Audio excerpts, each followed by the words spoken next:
Hello, folks. I'm Chris Daly, and I'm delighted to introduce Dr. Rupert Francis to our conversation this evening. Dr. Rupert is involved in a very important initiative that's been going on since 2016. It's Jamaica Diaspora Crime Intervention and Prevention Task Force. Dr. Rupert was born in St. Anne in the town of Ocho Rios. He attended York Castle High School in Brownstown and the University of West Indies. While he was there, he served as a commissioned officer in the Jamaica Defense Force. He later migrated to the United States, went all the way to the West Coast, and he pursued his education. He believes education is a very vital step in our social ladder. His focus is on advancement of young boys of color in the United States. He currently serves as a full-time professor at the Arts Institute of Agaspé University located in San Bernardino, and he's a visiting professor at DeRay University located in Panorama, California. To engage him this afternoon is my partner, Janice Maxwell. Janice, take it away. Thanks, Chris. Dr. Rupert Francis, it is a pleasure to hear from you. So tell us about your Jamaican roots. It is indeed a pleasure to be on your show, Chris and Janice. And my Jamaican roots is very simple. I'm from the country, not a town person at all. I did go to Kingston myself to become a part of the Jamaica Defense Force, but I began in Ocho Rios. Very, very simple, seaside town. Very few facilities there for young people at the time, but I made do with it. I went to school at the Westland School, Methodist School they call it, and then I went on to primary school in Ocho Rios. And after that I won a scholarship to school in Brownstown. It was a wonderful life. The sea, the sand and everything, and the beaches. Wonderful place to have born, but not a very wealthy place. But wealth is what everyone has their own version of what wealth should be. Some define it by money, some define it by having good health and friends, and So who and what played a major influence in you deciding on how important education is for your life advancement? Well, I will begin with my mother and my surroundings. My mother, I am in the process of trying to write a book called My Mother Who Fathered Me, The Real Story. And that, if you recall, Professor Edith Clark had written a book about that, but it was more of a study. This is a real thing that I'm trying to do about my mother. She's a very hardy woman, small in stature, but big in her outreach. She felt that education was the way to go. And so all of her children, she made sure that we went to school on time and we did what we had to do. And in particular me, I had a knack for it, she said. And so she spent a lot of time with me. She had put her store in me, so to speak. And although she had not gone further than third grade herself, she felt that that was the way to go. And I'm happy that she did. I give her all the kudos for who I am today. Oh, yes, that's true. And you've done quite well for yourself, to the point that your migration journey took you to the West Coast, California. This seems unique, as most migration for us Jamaicans is along the East Coast. New York, the I think they call it the tri-state. Tri-state. And for those of you who don't know what tri-states is, it means New York, Connecticut, and New Jersey. What's the third one? New Jersey. New Jersey. Okay. Correct, yeah. So you went to the exact opposite. You ended up on the East Coast. What were the factors that contributed to that migration pattern? Actually, my brother and sister was there before me. My brothers and sisters were there before me, and my mother was there. And I had I had retired from the army and felt I'd done enough in Jamaica. I'd had a career in Jamaica, and I wanted something different for me and my children. Mm. So I decided to join them in California because that was the best place to be with friends and family. And so that's why I went there. And at first, I'm telling you, I didn't like it. It was dry. It was, hot. Really? And, oh, yeah. But you're used to that. Wouldn't that be like kind of like from one hot place to another? No, not really. The difference is that that's a desert. The heat was different. But the beautiful thing about that I learned along the way was that if you went under a tree in California, and even though it's 100 degrees out, you'll be cool under the tree. So I spent a lot of time under the trees. Kind of like Third World. Remember Third World had that song, 96 degrees. Degrees in the shade, absolutely. Yeah, you got it. Yeah. Yes. So give us some insight into your conviction about education. Well, as I said, I personally believe that that's the way forward. Educating yourself and others is the way forward. And I really wanted to become a lawyer, actually, because I was the adjutant in the Jamaica Defense Force who oversaw those, trials, court-martials, and so on. And I really had an affinity for it. And unfortunately, while I was there, my daughter had met in an accident and was killed in an accident. And and that was really a tragedy. So what happened was I decided to do what she wanted to do, psychology and education. So that's why I went into that. And while in that, to help other young people, because she really was big on that sort of thing. And while there and working in the system and studying in the system, I was given an opportunity to become a professor after my first degree because I had no civilian degrees at the time. And so I actually loved it. And I started to work at one college and then two colleges. And I was promoted along the way. And I found out that young black boys, I was very interested in that because I found that the male was sort of not present in the cultural family, in the family, that even when I was in Jamaica. And I found the same thing in the United States. And I wanted to change that. I wanted to, see if we could get the males back in their rightful place, as far as I'm concerned, in the families and educated and pushing their families. And since that was not my experience, I decided that's what I wanted to do. Yeah, it's really amazing.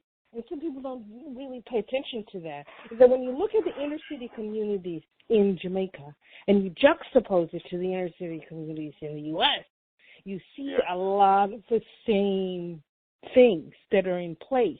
Whether some people argue and say that ghettos are created to keep certain people exploited and marginalized. So for whatever the factors are to have it, inner city life, whether it's in Jamaica or inner city life in the U.S., they have a lot of parallels. You seem to have a laser focus on the boys' education. You can share some more motivation and why drives this dedication? Well, I had at the time two sons, and when I saw what was happening to the children in the system. For example, most of the young black boys ended up in prison, and so they would go to the 6th grade, 8th grade, whatever.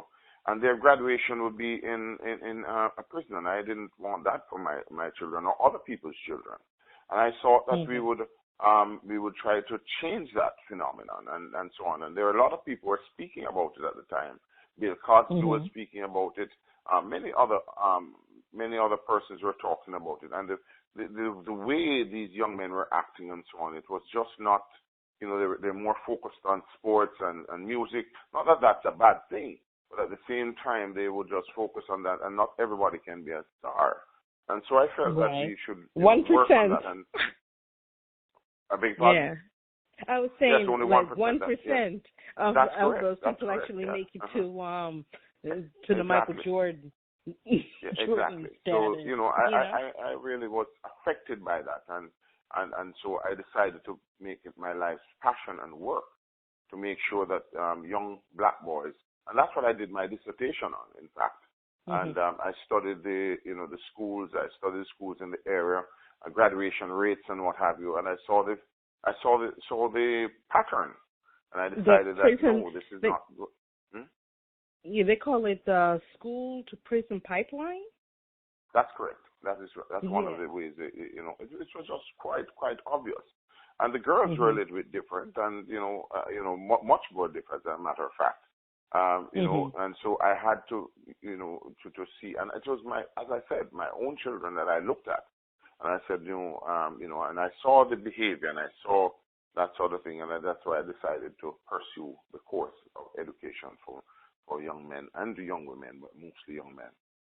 Yeah, and we're glad that you did, because giving back to Jamaica seems to be in your DNA per se. That's so, right. what Yes. convictions is here? Well, to be quite honest with you, I think I was a very lucky young man. There, but for the grace of God goes I. For example, I had no father figure in my household at all, apart from my uncles and my grandfather, and so therefore I had to find a way forward. And there were mentors in my life. I can recall Dr. Osmond Tomlinson, the Custis of Sin. I was one of those guys, tenacious little boys. The men who were held in the highest esteem, I would try to find them, befriend them, and try to learn from them. Mr. Morrison, for example, he was a land surveyor. Dr. Osmond Tomlinson, for example, Mr. Rennie, who was the Justice of the Peace in the area. And I befriended those people, and they gave me good counsel, and they kind of nurtured me on my way up. So as a result of that, when I went to school, for example, and I was misbehaving after school, and I finished high school, and I didn't know how to get to university and all that sort of thing, my mother again interceded and went to Dr. Osmond Tomlinson and said, listen, we got to get this boy out of here. And he found a job for me at Reynolds Jamaica Mines, and then they sent me to the army to vie to see if I could become an officer in the Jamaica Defense Force. And I won the competition. By the way, I won the Boy of the Year for Jamaica as well at the same time. And I won the competition, and I was sent to the Royal Military Academy of Sandhurst and Mons in England. Nice. To be tutored. And you know what I was curious about? How do you you were groomed to be an officer, right? Versus correct, groomed to be an enlisted person. So they saw something special about you, your grades, your leadership abilities? Absolutely. I was a Queen Scout as well, too, so I had honed my skills in school. I was a debater. At school, I also led in many other areas in the school. And so they saw that. I was not a great runner or anything, but when it came to all the qualities that I had leadership qualities according to them. And so they honed it, yes, that's correct. Yeah. There are many organizations engaged in uplifting Jamaica within the diaspora. Yes. Correct? Yes. That what is correct. Is the compelling reason we need yet another organization in this space? Let me say this to you, why I thought and I do think that the Jamaica Diaspora Crime Intervention and Prevention Task Force, which is now in the USA, is in Canada, and it's in the UK as well. Now, I do believe that we could have done a lot more, in my opinion, than we have done, but we have laid the groundwork. But the important thing is this, that we have to set, we cannot divorce ourselves from Jamaica at all. We should not. No. Because Jamaica is where neighbor string is. And it's so I felt compelled, buried there. I felt compelled to work with Jamaica. Although in many cases, sometimes Jamaica was not kind to me. I could not turn my back on Jamaica because everything I know, everything I think about, everything I feel, every fiber of my body is Jamaican. I'm a Jamaican, born and bred, and I'll be a Jamaican even when I'm dead. So that's my philosophy. Is that a song? Or is that you? It's something. It's written by me actually. I do write poetry. I do write a lot of stuff and so on.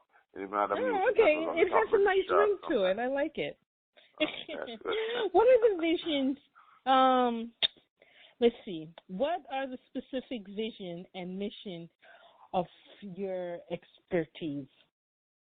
Well, what my goal has changed a little bit in the sense that what I'm trying to do is to get Jamaicans to collaborate, to cooperate and to communicate as one and as one voice. That is my mission. I mean, apart from the task force, you know, we are too fragmented.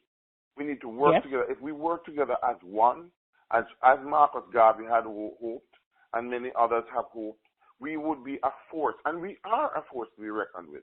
But we still need a lot of pruning, a lot of training. We need to come together, and we need to love one another regardless. We need to get rid of the bad mind that was embedded in us through slavery and all that sort of something. We have to get rid of it. And if we don't get rid of it, we're in trouble. Because a lot of I'm telling you. Because you know, if you don't treat your brother right, they're not going to treat you right. We have to treat our women right, so that they understand that they can be great mothers, and we have to set an example, exemplo ducimus, for the children that we have. We have to set example. We can't leave them out there to grow themselves. They didn't ask to be here. So I do believe that we need to be truly Jamaica. We need to be our roots, and we need to adapt, be educated, and we need to use those attributes to bring our country and our people together wherever we are. That's why I found you. So can you share some of its accomplishments? Accomplishments in terms of? In terms of the Jamaica crime intervention. Well, you know, I tell you, we have done a lot of stuff out there, and we have made outreach, and we have made an impact, and we have tried to help Jamaica to the security forces and so on. But unfortunately, they have not utilized our services as well as we would have liked to be. However, I do believe that right now our focus is on the children, because whatever is happening in Jamaica and whatever is happening here, we have to start with the children, because there's a generation that I think we have missed, right? And what we need to do is to go back to the basics, go back to when we used to teach civil and things about civility in the classroom. We have to go back to when we had to stand up for the national anthem. We have to go back when we had to say yes, please, and no, thank you, or thank you. We had to go back to those days that we learned, the old school ways, in some ways to bring back the Jamaica where people are. I mean, come on, for a land that has developed reggae and all that, those nice, loving things, for Belafonte to sing lovingly about the country. This is what Jamaica is and should be. Okay? That's what we need to come back. Not violence, not anything. We need to get our Jamaica back. And in many ways, we have affected and infected the world. I'll use an analogy like COVID-19. I know it's not going to go down very well. But if we can do that with our Jamaican pride, if we can do that with our Jamaican enthusiasm, if we can do that with our psyche, and make them feel we will be the masters of our own destiny. So basically, profound. That's what I would like to see. That was very profound. So, thank you. With that profound statement, complete this statement. Because of my organization, in 5 years, Jamaica will improve in the following 3 ways. Well, because of my organization, or the organization which I represent, which is a number of us, not me alone, there are some of wonderful people who have volunteered, wonderful people out there, and I want to pay tribute to them for having helped and worked with me during that time, and I really appreciate their help. I'm not alone. I've never been alone, and I don't want to be alone. But I think that the major thing no man's an island. Play on words. Beg your pardon? I said, no man's an island. You know, no man's an island, no man stands alone. Each man's joy to me, and each man's grief my own. Now, let me make it clear that one of the things that I would say that we have done, we have raised the bar in terms of our connection with Jamaica, right? And the importance of our connection, and maintain that the diaspora is the future, can be the future with Jamaica. Right? Not just giving back money to Jamaica, but we can help Jamaica to build into a first world country that it should be. The second thing is this, that I think that Jamaica has already is leading. Look at what happened in COVID-19. Jamaica had one of the most important responses to COVID-19, and effective, I should say, responses to COVID-19. Only so far 10 deaths in how many cases that we have had, right? No, and we have been able to hold it down, okay?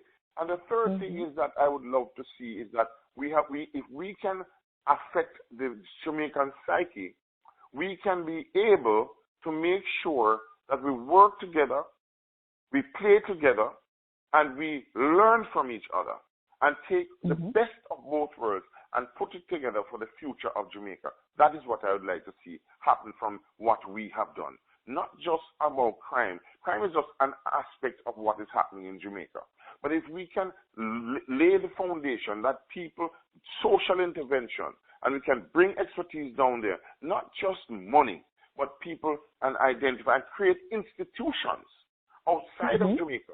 Because I can tell you one thing. There's a thing called Blue Maho Investment, and I'm going to mention it here. Little company that has an idea of bringing all our resources together and competing with the big boys on NASDAQ. These are the companies that we need, Jamaican companies, to show their worth and to show their worth in the diaspora. And we must stand behind them and work it out so that we can, in fact, become a first world nation, although we are small. We lick about with Talawa. We lick about with Talawa. That is absolutely appropriate and right. And we just celebrated our 58th independence. Can you share a reflection of what that means to you? Let me tell you something. On that day, when that flag was raised, there was only one television we could access in my village. And I was right there looking at it. And I am telling you, I had goosebumps when I saw the Union Jack go down? Yes, and the Union Jack go down. And you know what is interesting? I will tell you this one. The gentleman, the officer who presided over the Jamaica Defense Force parade at the time, I didn't know that he was to become my future father-in-law. Wow. I was a little boy. And I was, he was my father-in-law. Brigadier Robinson. And then you want to hear some trivia too with that Union Jack? What's that?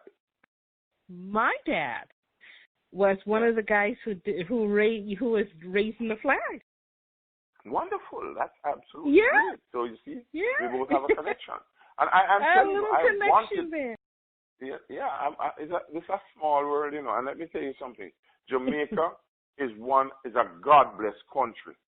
All we need to do is for people to understand that those persons who live there and live outside are patriots, are Jamaicans, just as anywhere in the world.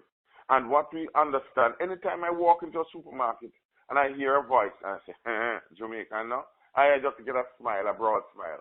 So I just don't know where the violence comes from. I just don't know where those are other, So we need to get back to those days. Go back to simpler when we're really, times.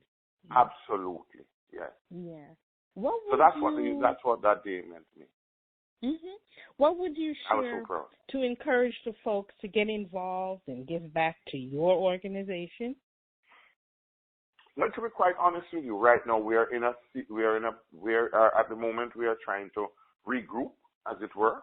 I'm now in Florida. I'm no longer in California, and I'd like to regroup. I'd like to get a couple important, not important, but a couple people who have knowledge, whether you have knowledge about the law enforcement, whatever it is, because it's a multifaceted. I didn't tell you about the aims and objectives. It's a multifaceted approach towards crime.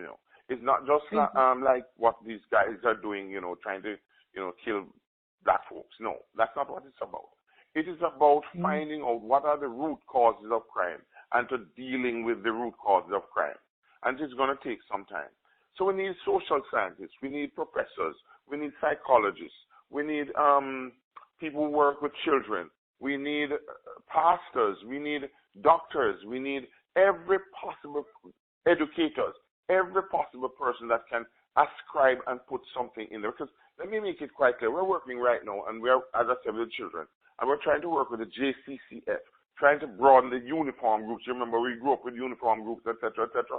And so if we have people with those type of expertise who were once in the cadet corps and can reach back and mentor a child or two or what have you from their villages, get the policemen, get them to, start to do more community policing. I would like people to reach out to us so that we can petition the government, do whatever we have and all those things, and do things for Jamaica, just to make sure that our home is the type of paradise that we want it to be. That's what I would like them to do. Reach out to us. Let's talk about it. Let's have a conversation. Let's move forward. And don't be a talk shop. Let's see if we can do some action while we're at it. So in conclusion, what are your final words of wisdom you would like to share? Because it's nice that you said that we need those people, and the thing really exciting about Jamaicans in the diaspora, that all those titles, all those positions, that you just mentioned, we have those people in our community. Absolutely. So it's a matter of distributing this message, and they will hear it and get back with you, because trust me, we're a diverse group. So there's someone out there that was going to hear this message. So because someone's going to hear this positive message, what is your final words of wisdom that you would like to share? I'm a strong believer in God Almighty, and I do believe in we have strayed from our ways like lost sheep in Jamaica. Now, I'm no paragon of virtue myself, but I can say that I think that we have. And what we need is a balm in Gilead. We need to get a balm. We need to find out what it is, and we need to work together. Forget the isms and the schisms. Forgetting the so-called perceived differences. Forget the politics. Just let us get together and use our resources to help. I'd also like to bring up the words of Khalid Gibran, and he says, it's only when you give of yourself that you truly give. Only when you give of yourself that you truly give. And leaders are not born necessarily, they are made. So we all have leaders out there, and you can do something. If we can take the silliest thing and post it on social media and to create laughter and what have you goes viral, why don't we take something about Jamaica and make it go viral? Why don't we do that? It's only when you give of yourself that you truly give, and you must also lead by example. Exemplo ducimus. Don't sit on the wayside and say, oh, that is to be done. That. Get involved, because it's only by getting involved that we can take control of our destiny, which is both here and there as Jamaicans. That's all I would like to say to my fellow Jamaicans. Please hear my cry. Please hear the children's cry. Please let us make Jamaica what it should be, could be, and will be. Wow. So to learn more about Jamaican Diaspora, visit JamaicanDiaspora.com.